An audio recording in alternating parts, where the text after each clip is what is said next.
ఏపీలో ఉద్యోగులు కదం తొక్కారు. తమ న్యాయపరమైన డిమాండ్లు నెరవేర్చాలంటూ ఆందోళనకు దిగారు. తమ ఆర్థిక సమస్యలను పరిష్కరించాలని డిమాండ్ చేస్తూ ఉద్యోగ ఉపాధ్యాయులు రాష్ట్ర వ్యాప్తంగా ఆందోళనలు చేపట్టారు. ఏపీ జేఏసీ ఇచ్చిన పిలుపు మేరకు రాష్ట్ర వ్యాప్తంగా నల్ల బ్యాడ్జీలు ధరించి నిరసనలు తెలిపారు. అన్ని ప్రభుత్వ శాఖల ఉద్యోగులు ఒకచోటకు చేరి ప్రధాన డిమాండ్లను పరిష్కరించాలంటూ నినాదాలు చేశారు. రద్దు చేస్తున్నామని చెప్పి కేబినెట్ తీర్మానం చేశారు. సిపిఎస్ విధానాలను వెంటనే రద్దు చేయాలి.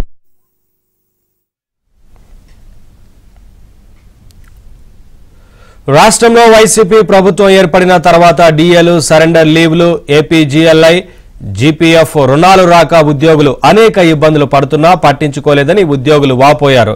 ప్రభుత్వం ఇదే విధానాలను అవలంబిస్తే రానున్న రోజుల్లో ఉద్యమాన్ని ఉధృతం చేయాల్సి వస్తోందని హెచ్చరించారు.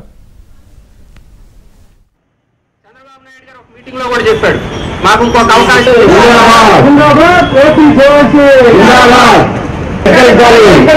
ఉద్యోగుల సమస్య విధానాలను వెంటనే.